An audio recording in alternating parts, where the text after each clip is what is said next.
Hello students, welcome to CET Sankalp classes. Our next topic is mechanical properties of fluids. So in this topic, mainly we are going to deal with fluids in the sense that is gases and liquids. So the properties of gases and the liquids we are going to discuss in this lesson. Okay, so first let us go for the synopsis before going to see the MCQs on this chapter. So here first in this chapter we are going to define pressure, atmospheric pressure, then difference in the pressure. So like this the terms are there. So let us see what do you mean by pressure first. The pressure force exerted by liquid at rest on a given surface in contact with it is called thrust of that surface. So in general, how we define pressure here? Pressure is nothing but it is force per unit area. Okay, force per unit area is called as what? Pressure here. So here the normal force in the sense the force is perpendicular which is exerted by liquid at rest on a given surface in contact with it is called as what? Thrust of that surface. The normal force exerted by liquid at rest per unit area of the surface in contact is called as what? Pressure of the liquid. Here, the normal force exerted by the liquid at rest per unit area is called as what? Pressure of the liquid. This pressure of the liquid is also called as hydrostatic pressure. So pressure of the liquid is also termed as hydrostatic pressure because hydro means what it is. It is nothing but liquid here. Suppose if we consider F is the normal force acting on the body of area A, then the pressure is given by, or the hydrostatic pressure is given by P is equal to F divided by A, where F is the force acting and A is the unit area here. The unit of pressure is given by Newton per meter square. The unit of pressure is Newton per meter square. Correct.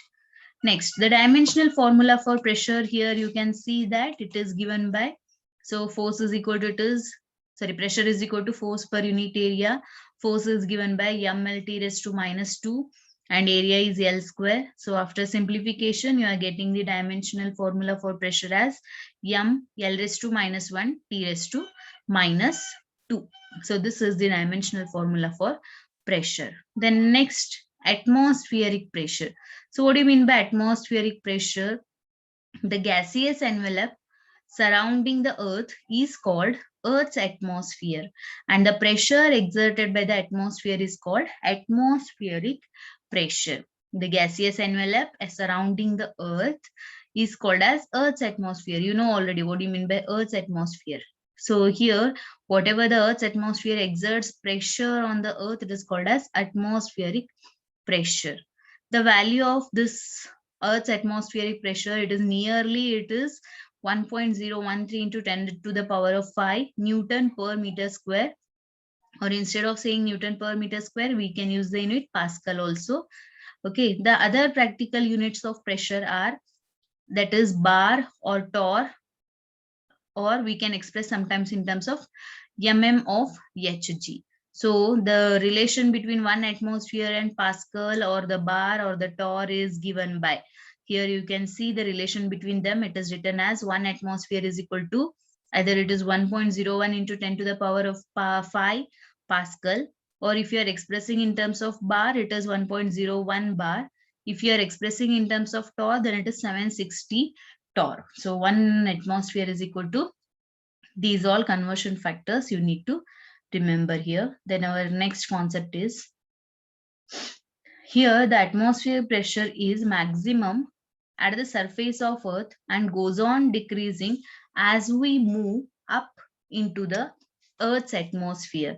So here what happens, the atmospheric pressure goes on decreases as we move up into the earth's atmosphere. Okay, so this you should remember, as we go up the sea level, as we come down, what happens to the atmospheric pressure?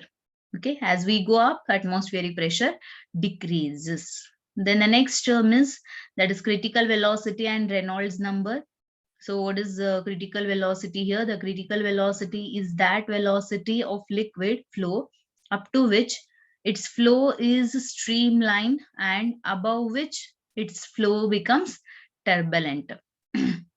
So here we can see two types of flow, that is streamline flow and the turbulent flow. So in case of streamline flow, the critical means based on the Reynolds number, we can say that whether it is a streamline flow or a turbulent flow. So what is the difference between streamline flow and the turbulent flow? Here it is based on the velocity of the particle we define. So if the velocity of the particle at each and every point, if it is same, it is called as streamlined. If it is different at each and every point, then it is turbulent flow. So Reynolds number is a pure number which determines the nature of flow of liquid through a pipe. So it is defined as, we can define as Reynolds number as, it is inertial force per unit area to the viscous force per unit area. So inertial force per unit area to viscous force per unit area is called as what? Reynolds number. Here we have a formula also. Reynolds number is equal to, you can see that inertial force per unit area is given by V square into rho divided by viscous force per unit area is given by eta V divided by R. So if you simplify this, you will get it as V rho into R divided by eta. Okay. So eta is called as what it is? Coefficient of viscosity. Eta is coefficient of viscosity. So now here you see the students, the values of Reynolds number. If the value lies between 0 to 1000, the flow is called as streamline, or it is also called as laminar flow. If the value lies between 1000 to 2000, the flow is unstable, changing from streamline to turbulent flow. So if the value is between 1000 to 2000, then it is streamline to turbulent flow. So if the value is above 2000, then here the flow is definitely a turbulent flow. So if it is below 1000, then it is streamline. If it is above 2000, then it is turbulent. Suppose if the value lies between 1000 to 2000, then you cannot say that whether it is a streamline or a turbulent flow here. Okay. So this is regarding the Reynolds number. Next, we have equation of continuity. So what is this equation of continuity? See, the equation of continuity is derived from the principle of conservation of mass. It is derived from the principle of conservation of mass. Here, a non-viscous liquid in streamline flow passes through a tube AB. You can see the tube AB of varying cross section. Let the cross-sectional area of the pipe at points A and B be A1 and A2 respectively. Here the area at point A and B is given by A1 and A2. Okay. Let the liquid enter with normal velocity V1 at A and leave with a velocity V2 at B. Here you can see whatever the pipe you have taken, the area of cross section is different, and it is taken as at point A it is taken as A1, and at point A2 it is, at point B it is taken as A2. So here the liquid enters with this velocity of V1 and it leaves the pipe at the velocity of V2. Then the equation of continuity is given by A1 V1 is equal to A2 V2. That is the product of area and velocity at one point is equal to the product of area and velocity at the other point. So here, suppose if the liquid is incompressible, then we can write that AV is equal to what? Constant. Okay. Next. So next we have Bernoulli's theorem. So what is this Bernoulli's theorem, students? Here Bernoulli's theorem is nothing but it gives the relation between the pressure. Three types of pressure here we take. Okay. So here you can see, according to this theorem, the total energy. So which total energies we are taking? That is pressure energy, potential energy, and kinetic energy.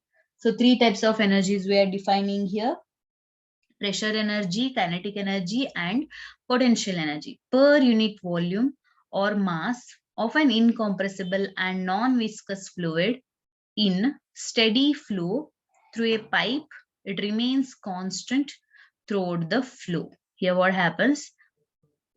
According to Bernoulli's theorem, we say that the total energy like pressure energy, potential energy, and kinetic energy per unit volume or mass of an incompressible and non-viscous fluid in steady flow through a pipe, it remains constant. It remains constant throughout the flow, which is provided there is no source or sink of the fluid along the length of the pipe.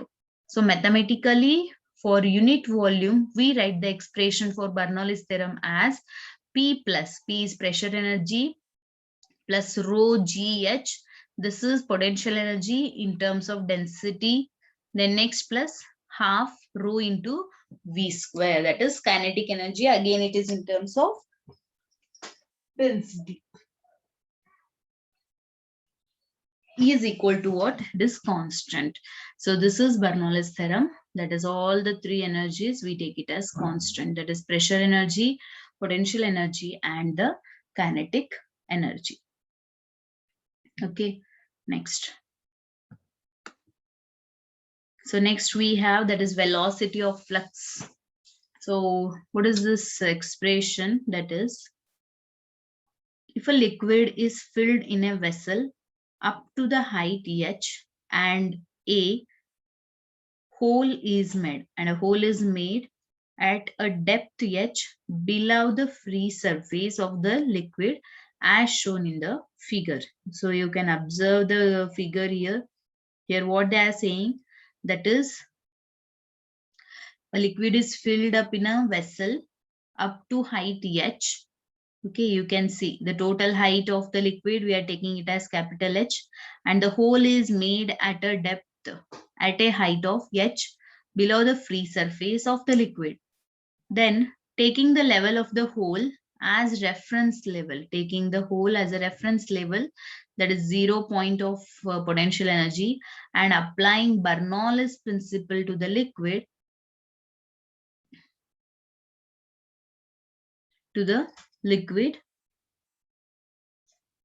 just inside and outside the hole. Here the expression becomes, that is, P naught plus rho GH plus 0. That is pressure energy, potential energy, and kinetic energy. Here inside it is taken as the kinetic energy as 0, which is equal to P naught plus half rho V square. Or if you simplify this equation, you can also write it as the velocity of the flux. Flux is given by V is equal to under root of 2gh, where g is acceleration due to gravity, h is the height of the liquid. It is the height of the liquid, means where you are making that hole, from that point it is. Okay, which is same as the speed that an object would acquire in falling from rest through a distance h, and is called velocity of a flux or velocity of flow. Okay, so here this equation is also called as what? Velocity of flow. This result was first given by Torricelli. So this is known as Torricelli's theorem. Therefore, it is called as what? Torricelli's theorem. So according to that, what we can say here, the velocity of a flux is independent of the nature of the liquid, means it does not depend on the nature of the liquid, whether it is viscous, non-viscous, or whatever may be the nature here. Second point, it is independent of the quantity of liquid in the vessel and the area of hole, that whatever the hole we are taking, that we call it as orifice. Okay, so here it is independent of the nature of the liquid, whatever may be the nature, the velocity value is, it is not depending on that, and the quantity of liquid also. So how much liquid you are taking in that vessel, it is independent of that, and the area of also. Here you can see, by seeing the equation only, you can say that the velocity of a flux, it depends on only g value, that is acceleration due to gravity, and the h value. So second point here, greater is the distance of hole from the free surface of liquid, greater will be the velocity of a flux. Okay.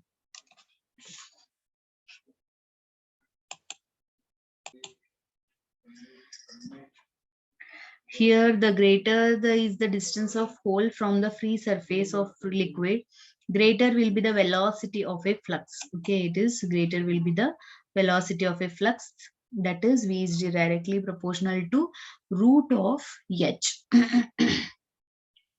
Next, so viscosity and viscous force. So what is viscosity and viscous force here?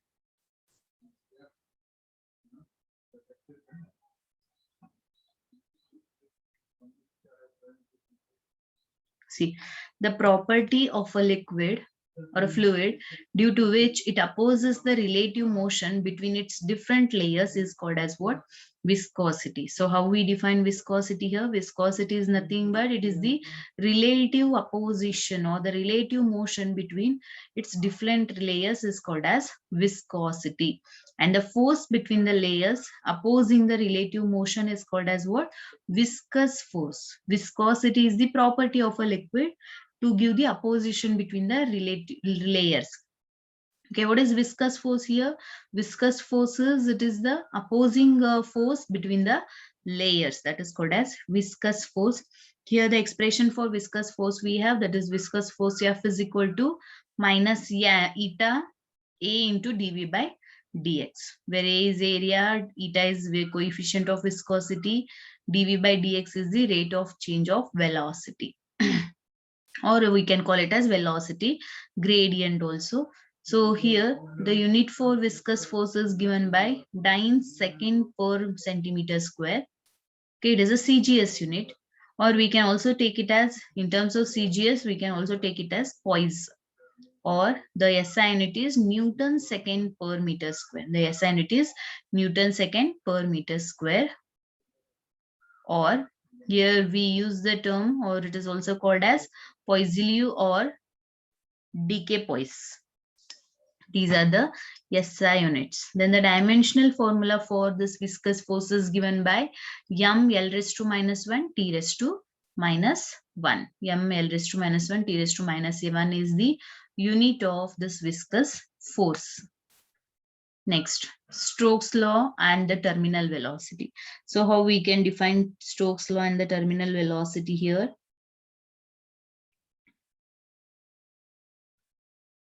That is, when a body moves through a fluid, the fluid in contact with the body. Here what happens when a body moves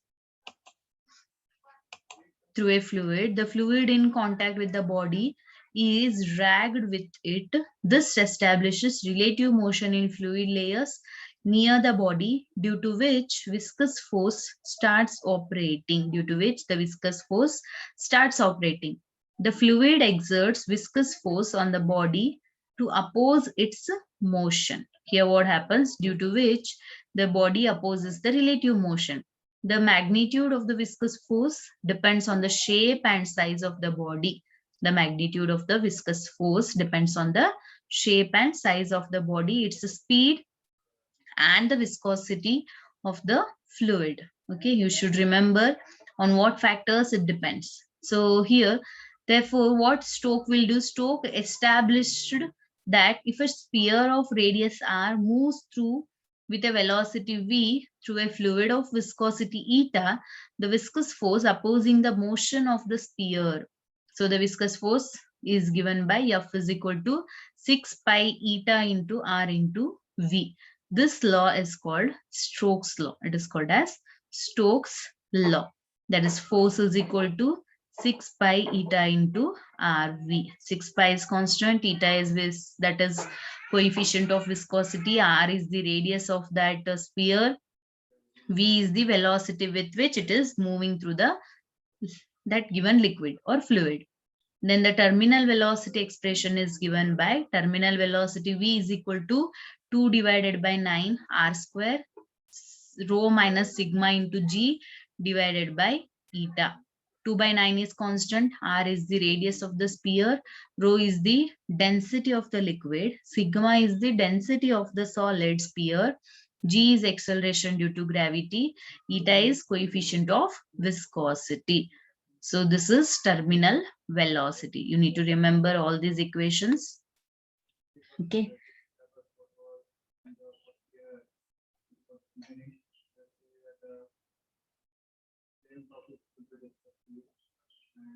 Next. So Poisson's formula, what is Poisson's formula is, studied that streamlined flow of liquid in capillary tubes. He found that if a pressure difference is maintained across the two ends of a capillary tube of length L and radius R, then the volume of liquid coming out of the tube per second is given by.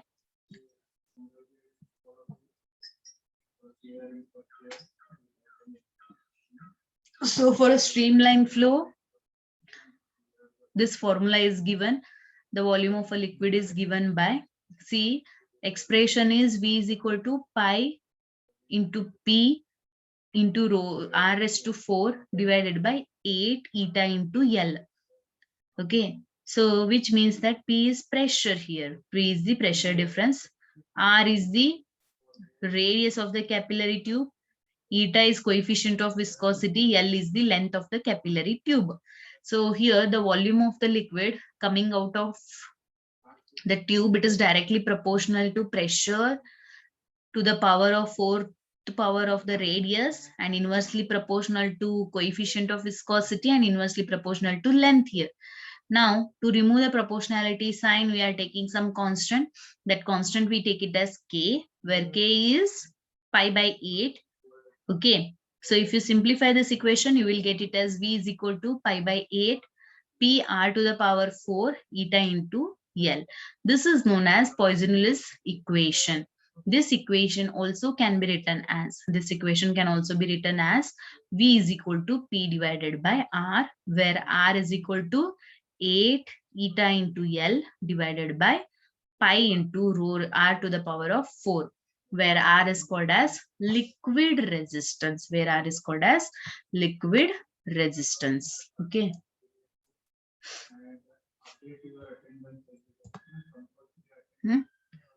So this is Poisson-Lewis formula. Next concept is surface tension. So what is surface tension here? See, this surface tension is defined as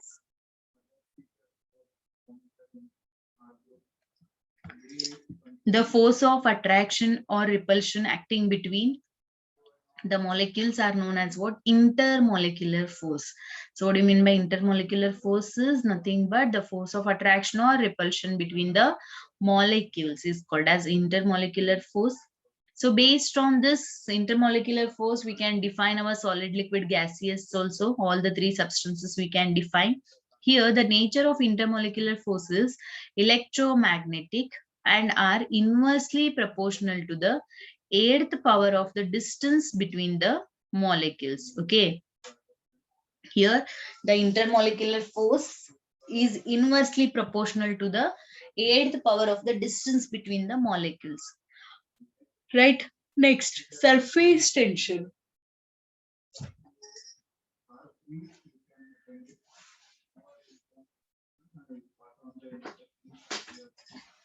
So the surface tension of a liquid is measured by the force acting per unit area or per unit length on either side of an imaginary line drawn on the free surface of liquid. The direction of this force being perpendicular to the line and tangential to the free surface of the liquid. So if F is the force acting on one side of imaginary line of length L, then surface tension is given by F divided by L, where F is the force, L is the length here. It depends only on the nature of the liquid and is independent of the area of surface or the length of line considered. And it is, surface tension is a scalar quantity. It has a unique direction which is not to be specified. Right? It has a direction, but we cannot specify the direction of this. The dimension of surface tension is given by m t raised to minus 2. It is similar to the force constant. It is similar to force constant here. Here the unit is Newton per meter, or in CGS we write it as dyne per centimeter. It is a molecular phenomena and its root cause is the electromagnetic force. Here the surface tension is the molecule, that is a surface phenomena. Okay. Next, so what are the factors which affects our surface tension? Is it is depending on the temperature and impurities. So let us see here, students, on these factors, how it is affected.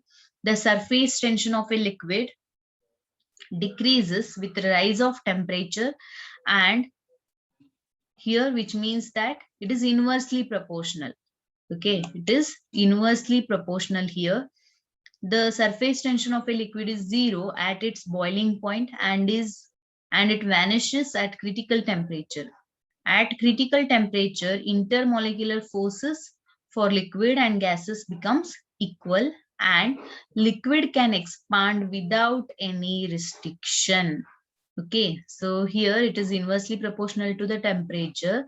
The surface tension of liquid is zero at its boiling point and it vanishes at critical temperature. So as the critical temperature, the intermolecular force becomes equal and the liquid can expand without any restriction. Okay. So this is what the effect of temperature on surface tension.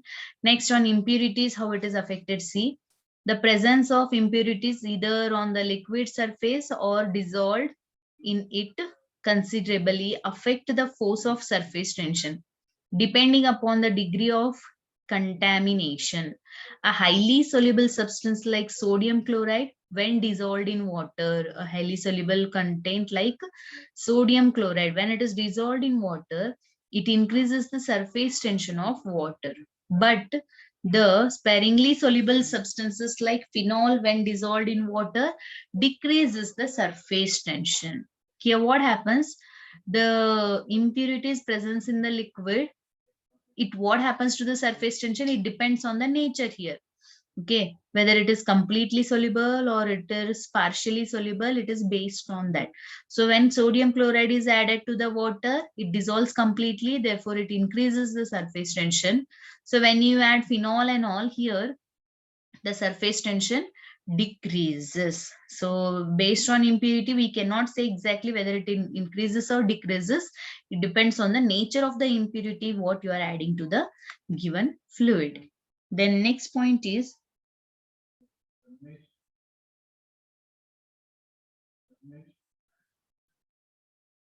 excess pressure. So what is excess pressure here? See, due to the property of surface tension, a drop or a bubble tries to contract and so compresses the matter enclosed.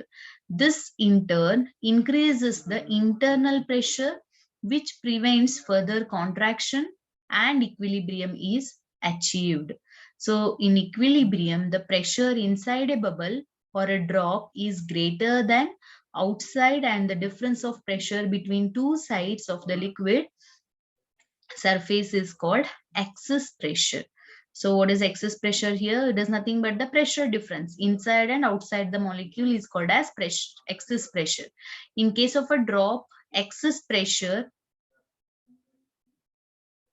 is provided by hydrostatic pressure of the liquid within the drop, while in case of a bubble, the gauge pressure of a gas confined in the bubble provides it. See, that is excess pressure in different cases is given here. You can see for the plane surface, the excess pressure value is 0. For a convex surface, the excess pressure expression is given by 2 into T divided by R. Okay, next, bubble in the air. So excess pressure in that case, it is given by 4 into T divided by R. So concave surface. Convex surface, it is 2T by R. Convex surface is also same, 2T divided by R. So if it is a drop of any liquid, then the excess pressure is given by 2T divided by R. Then bubble in a liquid, in air it is given by 4T by R, and in liquid it is given by 2T divided by R. Correct? Then the next and the last concept in this chapter is, that is angle of contact. So what is angle of contact here, students? Angle of contact between a liquid and a solid is defined as the angle enclosed. You can see in the 3 figure which is given below, you can see the angle created there is the angle between the tangent to the liquid surface and the solid surface inside the liquid. So both the tangents being drawn at the point of contact of the liquid with the solid is called as angle of contact, is called as angle of contact here. Okay. See there in the given figure. So for concave meniscus, convex meniscus, and for plane meniscus. So meniscus terms you usually use in chemistry. So for concave meniscus, which wets the liquid surface, the angle of contact is less than 90 degree. For plane surface, the angle is 90 degree, and for convex meniscus, the angle is greater than 90 degree. Here the expression for F, that is force of adhesion if it wets the surface. If it does not wet the surface, it is force of cohesion. You can see for concave meniscus, the expression is given by force of adhesion is greater than force of cohesion divided by root of 2. And for plane meniscus, it is FA is equal to FC divided by root 2. And for convex meniscus, it is FA is less than FC by root 2. So convex and concave, it is reverse. Okay. So here the some important points we have, you can just read it out. That is, see, its value lies between 0 to 180 degree. The angle of contact value lies between 0 to 180 degree. If theta is equal to 0 degree, it is for pure water and glass. So if the two surfaces are glass and water, then the angle of contact value is 0. Okay. Next, for tap water, the value is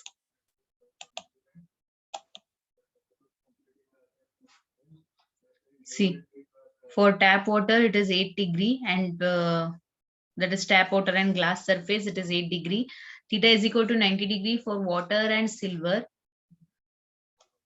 Theta is equal to 138 degree for mercury glass surface, and theta is equal to 160 degree for water and chromium. So this is what the values of theta for different combination of surfaces. Okay, it is particular for a given pair of a liquid and solid. Thus, the angle of contact changes with the pair of solid and liquid. It does not depend upon the inclination of the solid in the liquid. On increasing the temperature, the angle of contact, what happens? It decreases. On increasing the temperature value, angle of contact decreases.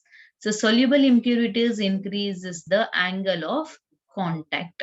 So always you remember that soluble impurities means which are dissolved in the liquid, it will increase the angle of contact value. So partially soluble impurities decreases the angle of contact. So regarding angle of contact, you should know these all terms here. Okay. See, what is capillarity? What is capillarity or what is capillaring action? You can see here. Capillarity is nothing but if a tube of very narrow bore or a hole is dipped in a liquid. If it is dipped in a liquid, it is found that the liquid in the capillary either ascends or descends relative to the surrounding liquid. So when you dip a narrow tube, it is not necessary that always it will show the ascending nature or a descending nature. It depends on the nature of the liquid here. This phenomena is called as what? Capillarity. Okay, this is called as what? Capillarity action.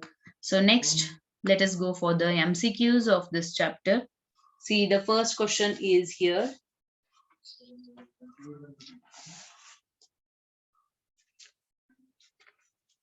The first question, it is given that is two solid pieces.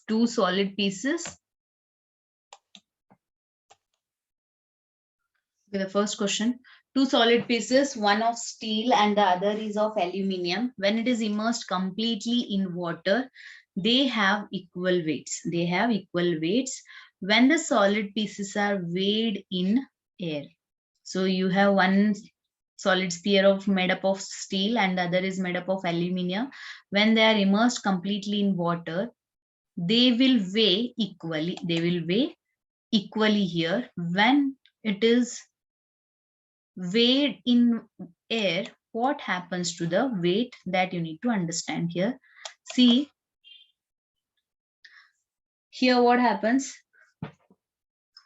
in the air, the force of gravity acts on the metal. So steel and aluminium, both are metals here. So in case of air, when the objects are weighed in air, the force of gravity acts on that. Therefore, the weight of the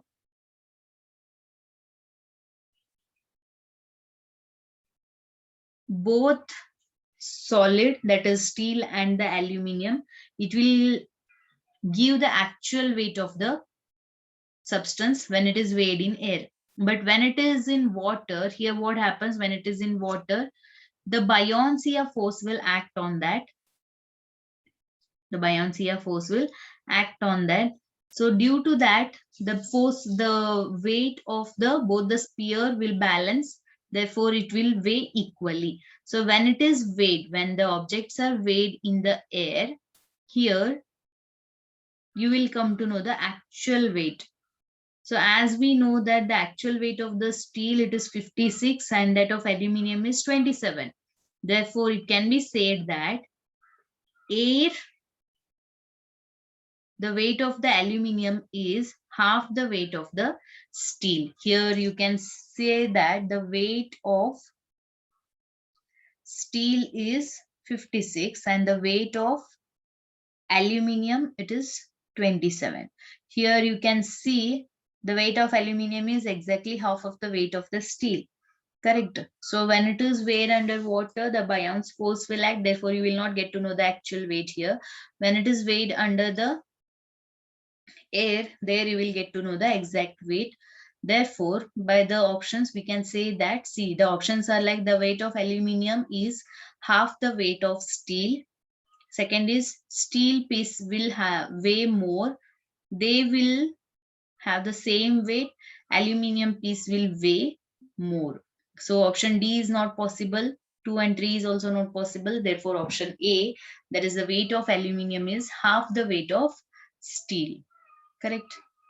Next question. Two solids P and Q float in water. Two solids you have, P and Q, they are floating in a water. It is observed that P floats with half of its volume immersed and Q floats 2/3 of its volume immersed. The ratio of densities of P and Q is, the ratio of densities of P and Q is given by. So according to the equation, so which equation, that is according to the buoyancy force or Archimedes principle you can take here. Based on that, we can write the expression like that is volume into acceleration due to gravity into density of P, this is for P substance, is equal to, so here it becomes V by 2 because it is becoming half, the volume is becoming half, V by 2 G into rho of that Q you can take, or for water you can take. Okay. Here what happens if you simplify this equation, G will get cancelled on both the side, V also will get cancelled on both the side. Therefore, you can simplify and you can write it as density of water is equal to 2 into density of P. So this I can name it as equation 1. Okay. So similarly for Q, this is for what? The combination of P with water. This equation is for P. Next, let us write for Q. For the solid Q, we can write this equation as, that is same equation, that is V into G into rho of Q is equal to. So now what happens to the volume? It becomes 2/3, that is 2V divided by 3 into G into V raised to, sorry, rho into W, that is density of water. So this, if you simplify this equation, if you simplify, you are going to get it as rho of W, that is water, is equal to 3/2 rho into rho of Q. So this is your equation 2. This equation you can name it as equation 2. Therefore, by comparing equation 1 and 2, that is density of water is equal to, we have these equations. Therefore, I can write it as 2 into rho P is equal to 3/2 rho into Q. Therefore, it becomes, therefore, what we require, the ratio of density of P to the density of Q. So if I take the ratio of density of P to the density of Q, the equation becomes 3 divided by 4. Equation becomes 3 divided by 4. That is option B is the correct option. Correct. So based on, this is our main equation, that is Vg into rho into P. So that is the main equation. So separately for P with water and separately for Q with water, if you simplify the two equations, you will get the answer. Correct. Next, let us go for the next question.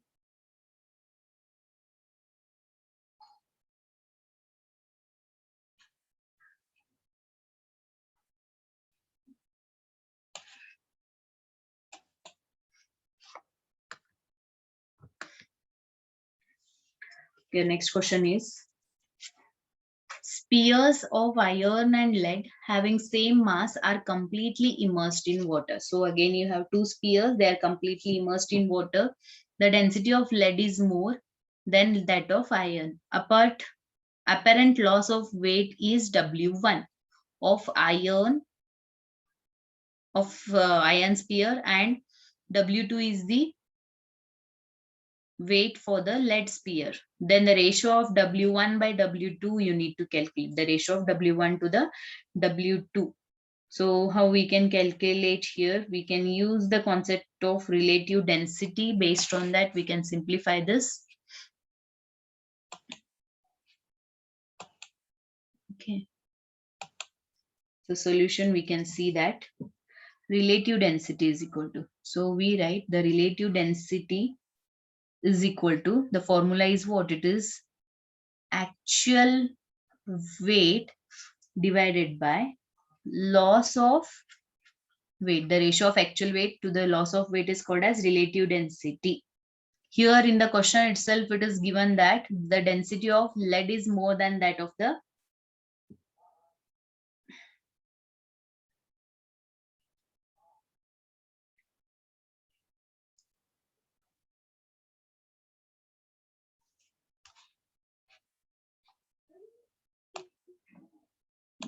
iron. Okay, it is given in the question.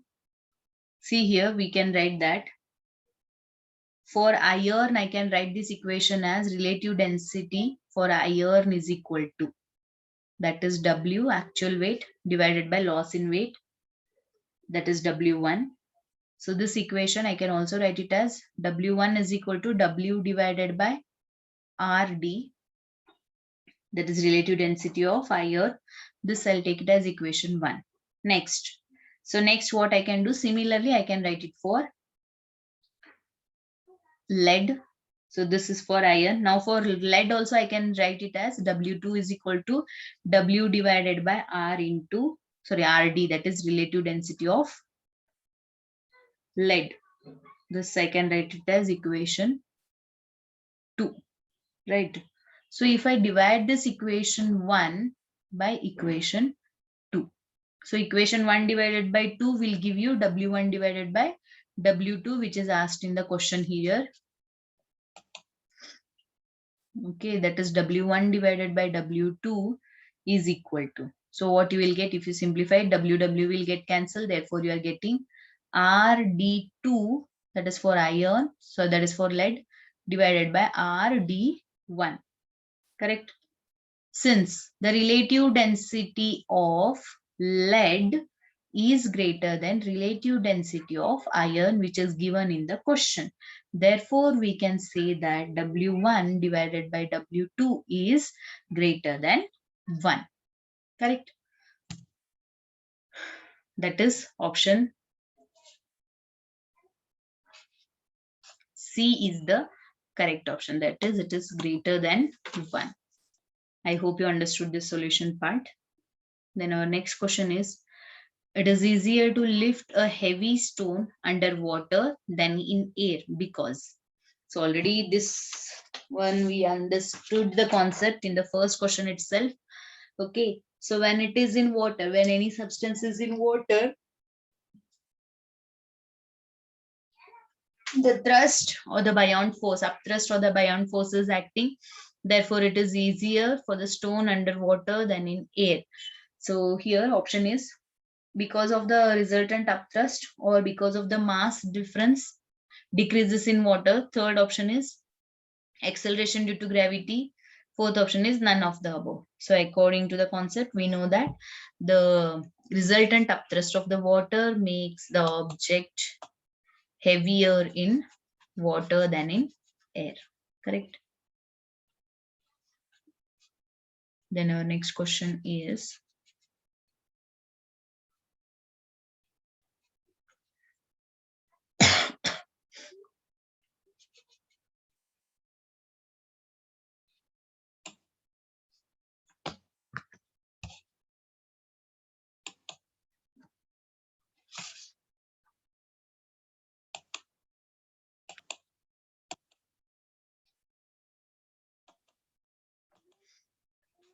okay, our next question. A ball is made up of density rho, where density of oil is less than the density of the substance, which is less than the density of water. Means one density of water is greater than the density of the substance and it is greater than the density of the oil. Okay. So here next line they have given the densities respectively. The oil and the water are immiscible. So we know that they will not mix with each other, that is oil and the water. If the above ball is in equilibrium in a mixture of this oil and water, which of the following picture represents its equilibrium position? So in the question only half solution they have given, that is water and oil are not mixing with each other. And we know the concept that oil is having the less density compared to the water, therefore the oil will float. So this concept already we know. So in the given figure, see the figure 1, oil is floating on the water. So option A we can take. Option B, water is floating on the oil, so it is wrong. Option C is also oil and water, that is also correct. D is water and oil, so we can eliminate B and D. So the confusion is between A and C now. Okay. Now here what happens? But in the question it is given that the density of the substance is in between the density of oil and water. Therefore, in A and C, the C option is correct. Why? Because the object is having the densities in between the water and the oil. Therefore, it will be in between the oil and water interface. It will not float on the oil. So I hope you understood how to understand the solution here. So in the question only half solution it is mentioned based on the immiscible liquid property and based on the density we can understand this concept easily. There is no calculation, directly we can understand this. The option C is the correct option here. Okay. Then our next question, a body weighs 50 gram in water. A body weighs 50 gram in water. How much would it weigh in a liquid of specific gravity 1.5? Okay. Here they have given that the body weight 50 gram in water. Here they should give actually the weight of the water also. So the question is little incomplete here. Here you can take the weight of the water as that is 40 gram, then you can solve this one. Okay, so how we can do the solution? The solution part is, so the formula is specific gravity. It is based on specific gravity. So specific gravity is equal to loss of weight of body, loss of weight of body in liquid to loss of weight of body in water. So how we can do this? Specific gravity value they have given already in the question itself. So here I will take it. That is specific gravity, it is given as 1.5, which is equal to loss of weight of body in liquid. The formula I can take it as loss of weight. That is weight of the body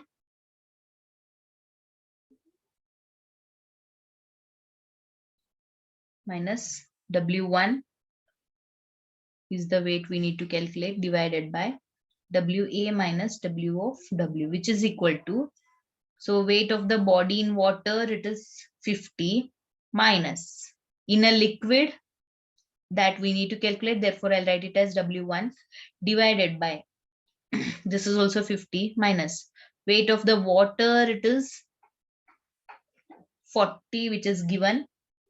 Therefore, so for 50 minus 40, it is 10. 1.5 into 10, it is 15, is equal to 50 minus W1. Therefore, W1 is equal to 50 minus 15. That is equal to, so that is equal to how much it is? 35 gram. That is equal to 35 gram is the correct answer. That is option D is the correct option here. Correct, students? I hope you understood this solution.